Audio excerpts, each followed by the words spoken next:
Hello there, Qckslvrslash, and today I have got something different from what I was planning. Rather than doing a full review of the British cruisers, I'm going to do a how I play, because I don't think a review on something that is kind of unique from the rest of the cruiser lines is going to help a lot of people out. The fact that it's AP only, how the British cruisers play, direct comparison isn't really fair. So instead I'm going to talk about how I play and then just live commentate a game for you.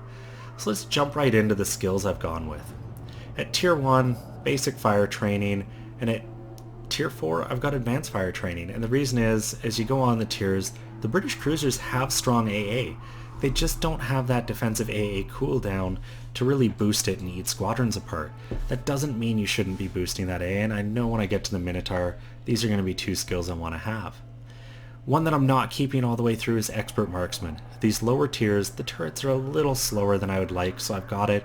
But as you get to the higher tier British cruisers, Expert Marksman's a skill you don't really need because it's not going to help you out when the turret rotation speed is as fast as the Minotaurs. And then at Tier 3, Superintendent, because that means more repairs, more hydros, more smokes. And when I do get there, Tier 5, easy choice, it's going to be Concealment, because these cruisers stay alive by not being seen. And, none of these other skills are really going to help.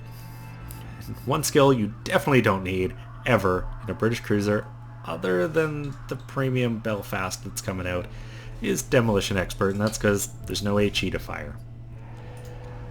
As far as modules, pretty straightforward. At this tier, Main Arm Movement 1, Aiming Mod 1, Damage Control 1, and steering gear. And the reason I've gone with steering gear, it's that or damage control, but the ship has excellent acceleration. Anyone who's driven these knows you go from 0 to full speed in about a ship length and a half. Better than anything else in the game, even beats out a lot of the destroyers, if not most of them. Combining that with a faster turning rudder, you're going to get yourself out of trouble quicker. Especially sitting in that small smoke screen, which you have to do damage. You pop the hydroacoustic when you do it. You're going to get early warning on those torps, and the hydro's early warning is 100% enough that if the second you see them, you go full speed ahead and start moving, they're not going to hit you in your smoke. And that's a really nice thing. As far as consumables, I'm only running premium damage control. I've pondered using some premiums of others, but I want to make some money because there's a bunch of ships I still need to buy, want to buy, even some I want to buy back. And you need credits, so I've got to work towards that. But that's about all I've got to talk about in port. The rest I'll cover as I'm playing this game, so let's jump right into a battle.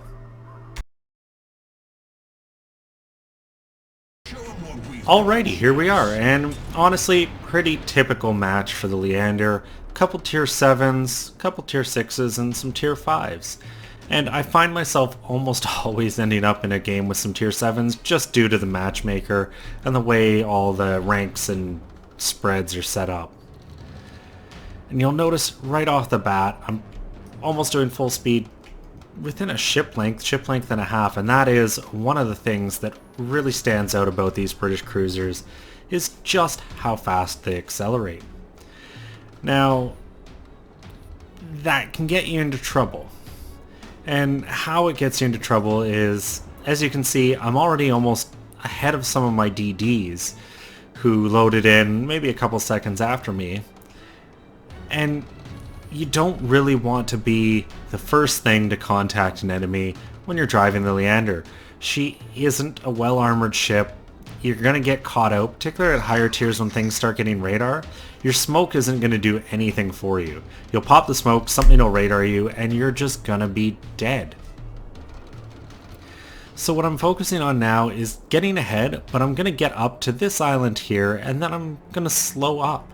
And the whole reason for that is I want to let at least the one battleship that's supporting me catch up. I don't want to overextend, get caught in this kind of null zone and sit or focus down by a lot of enemies. And you can see most of my team is still sitting more or less where they spawned. And definitely something you expect. And I think I'm getting asked a question right here? I don't know. Oh, no, just question. Not quick. An odd question to ask all chat, but it is what it is. So you can see I'm spotted. Kind of expected. I expect a DD to be somewhere in here.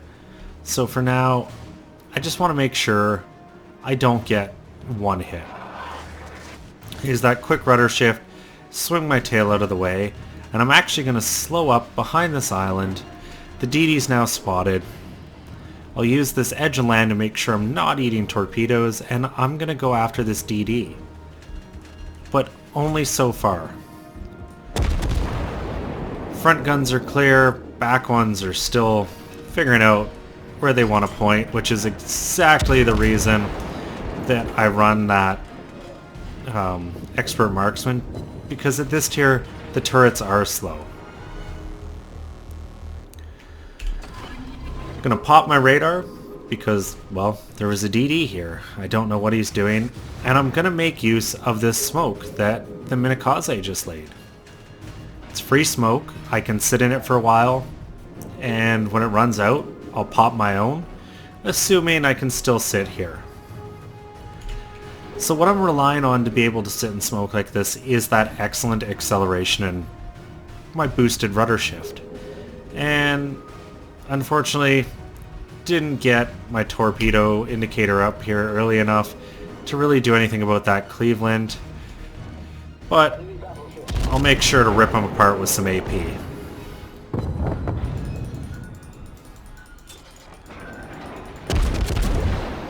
A little unfortunate that I don't have a DD near me to spot, but you can still guess where ships are. And I'm going to put some torps out at this Nagato and then start working on them. And a lot of people seem to have this feeling that, oh, the British destroyers aren't that good because they don't have HE. I just did 4,000 damage to a Nagato. Got some incoming torpedoes. I'm going to move forward. And I'm actually just going to keep going now. There's nothing to really shoot at me here. I can get up behind this island and try to get into a more advantageous position to abuse this enemy team. And you have to do this in Leander. You got to use that speed to move up. And once you kind of get in a position that you can really start hitting some enemy ships, that's when you pop your smoke. Unfortunately, I did not account for that Qckslvrslash, so I am not sitting still. That would be suicide. I'm gonna boost the speed again, and I'll start pumping some rounds into this Miyoko. Hopefully finish them off before they get any support. And you can see, with these AP shells, I'm doing a lot of consistent damage. And to me, that's what these Brits are good at. You know, you're not counting on HE to put the damage together for you. It's all AP, and it is just rapid fire, keep your guns going. Every time you get spotted, put your foot to the floor, get on the gas, and move. And things should never really have a chance to hit you too well.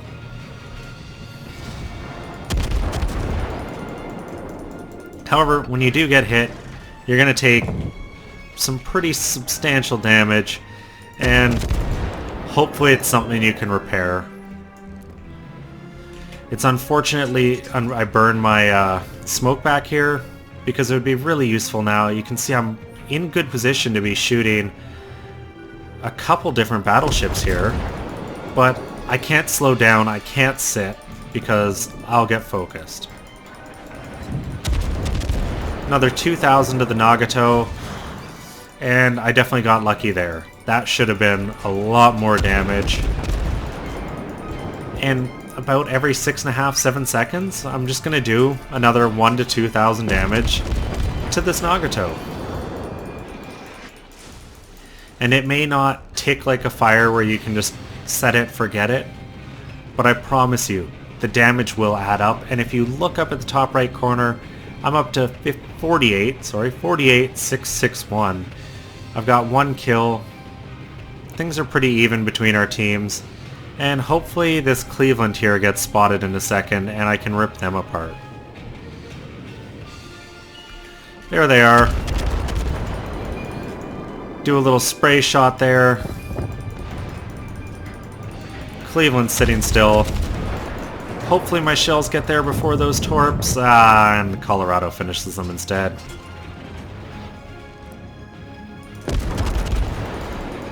So even when you get a battleship nose on like this, you can definitely keep pestering them with these shells as long as you're hitting their superstructure. Once again, as I said in my kind of first impressions, you gotta hit the superstructure. These shells have a shorter detonation time, or arming time than normal, or whatever you want to call it. So if you touch that superstructure, you're gonna do some pretty consistent damage. So when you're shooting at battleships, aim a little higher than you would, or where you would with HE, and just count on that AP to do the same kind of damage. I'm going to stop firing here because, well, I'm out of detection range from that Nagato and the New York, and I can't afford to get shot too much. Definitely run another repair party here. I want to start heading back because you can see they're pushing into our cap, and I'll actually ping it. Make sure people start pushing back. It's a DD, a couple battleships it looks like pushing down there, and that is never good.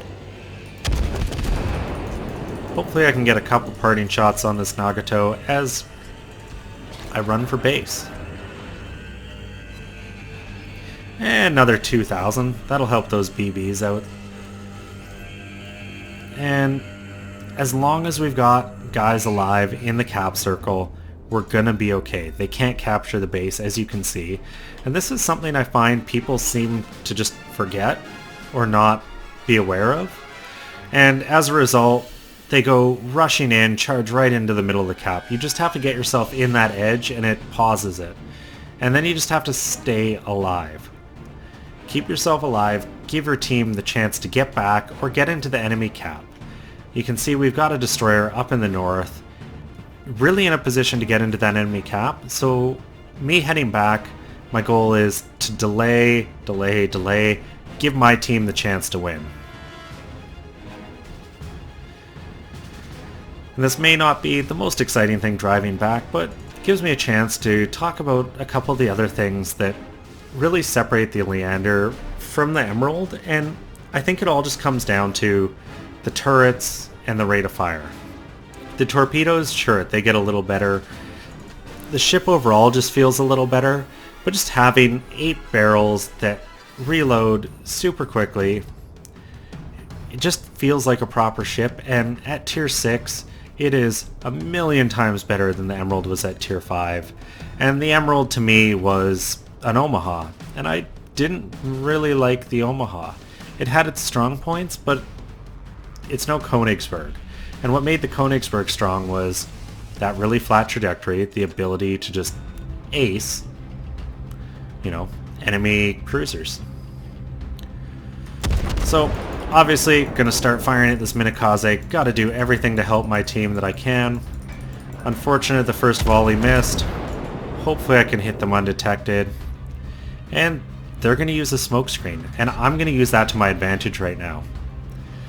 You can see it's not quite covering me on the left side here, but as I continue to advance and they continue to advance, eventually the smoke screen's going to cover me. And once again, free cover is free cover.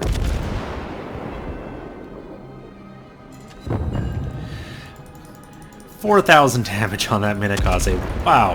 And once again, that short arm time of these British AP shells means that, you know, AP is as effective as other nations' HE, I find.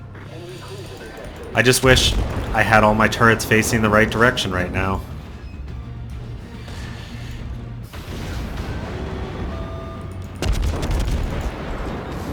Gonna get into this smoke. Finish off that Minakaze. Excellent. And now I'm no longer detected. However, That Nicholas is or was. Pop my radar. Finish him off. And now I'm going to sit in this smoke as long as I possibly can. You can see it's dissipating. Time for my own smoke. And I'm going to sit here and just harass this cap as long as I possibly can. Definitely a good time to use my final repair party. Looks like I was basically at full recovery. And just keep hitting this Bayern. And you can see I'm swinging my stern to the right. And basically trying to get myself in a position so that I can get all 4 guns on this Qckslvrslash, which is right about now. And now I'm going to hit him. They're capping. There's more than one of them. You have to make sure you're hitting all those targets in cap to really reset.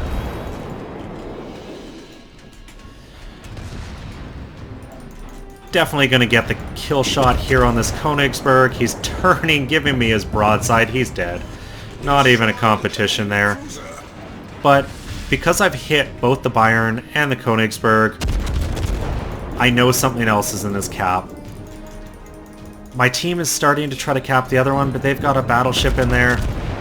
So I've got to get in. I've got to find this DD in the cap because I have to give my team that chance to win. And just by being in, once again, going to delay the cap. So I charge in, find their Clemson, only because he shot at me for some reason. DD players, don't shoot until you're detected. You're not helping your case.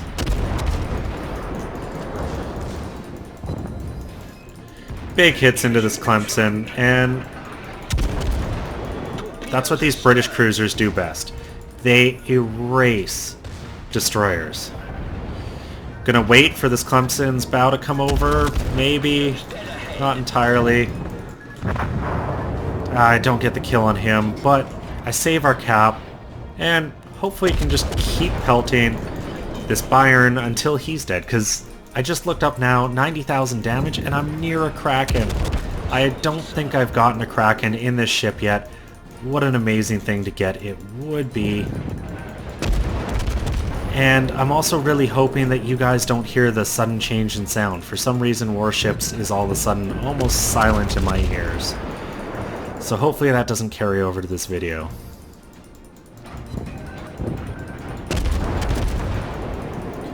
Just keep bombarding them, keep aiming for that superstructure. Eventually some of these shells are going to connect. They do. 372 health. Oh, come on, get their shells. Haha, Kraken! Yes! Well, I definitely could not have asked for a better game than that when live recording. 382,000 credits, 7,500 experience, Kraken, devastating strike, Confederate, 97,000 damage over 211 shells, and only 1 Citadel, but I think that's really demonstrates just how much the damage piles on using these AP shells, hitting superstructures, hitting thinly armored targets. You know, in any other cruiser with 203s, like the Miyoko, the Pensacola, sorry, those are tier 7s. So the Cleveland's kind of the same, but the Cleveland has that high loft, and these British shells just don't have that. But when you look at the Aoba, it's got the 203s, and 203 shells are great for getting into citadels. But when you hit the weak armor, they overpen and you don't get much damage. These don't overpenetrate as much. No surprise there, top of the team, just under 2,000 experience. And I think this best illustrates kind of the role, is I don't have a ridiculous amount of damage on any of these vessels. You know, 17,000 to a battleship, that's about 1/3. Most of the destroyers, but you can see I really have supporting damage. And ultimately, that's what these cruisers are great at. They're not terrific alone, because you can't really pop a smoke and sit in it alone. You need spotting. And sure, you have the hydroacoustic, and that's good to a point, but it's not good out to 10 kilometers, which is kind of the range you're going to be using that smoke when you see enemies. So ultimately, this is a ship that you have to use while you have a team left. You can't sit so far back that your team's going to get demolished and you're going to end up alone because you're not going to have a good game. You can't go so far ahead that you get aced by the first thing that spots you because, hey, you're faster than everyone, you've run ahead, you're killed. You've got to sit in that nice sweet range, around 10k, amongst your fleet, helping do damage and even providing some cover. You know, you pop that smoke, you may only have 2 puffs, you know, the 7 seconds of dispersion. That's enough for a battleship or another cruiser to join you for a second or even just break contact on them long enough that someone may slew their guns somewhere else. And then, you know, your guy gets redetected and they've got to slew him back. It slows the enemy team down a bit. As far as money, well, I made a ton this game. 352,000, 7,000 experience because I was running this premium Halloween camouflage, and 18,945 for the commander. What a game. And this was not my win of the day. I will point that out. That score is mostly from the flags and camo. Can you imagine if that was another plus 50%? That would be over 10,000. Anyways, I hope you guys enjoyed this game. I hope it helps you drive these new British cruisers because they're definitely different from what's been offered as far as cruisers go in the game so far, and I think people are having trouble with them. They seem to think that the lack of HE means they're useless. I completely disagree. In fact, I think it may make them a little stronger because you no longer have to decide. I see so many players shooting the wrong type of ammo all the time, and it's because they think they're maybe doing the right thing, when in fact, you know, it's a cruiser shooting HE at a battleship. Yeah, that makes sense a lot of times, except they're 5 kilometers away and the battleship's broadside on. You can get citadels in that situation. In the British cruisers, you don't even have to think about it. You just keep firing your guns. And if you keep your guns firing, you keep yourself in the game, you're gonna have good matches. Anyways, if you enjoyed it, considering giving the thumbs up, subscribing to the channel, both help me out immensely, keep me motivated to make you guys videos pretty much every day. And as always, I'm Qckslvrslash. I'll have another one for you guys tomorrow.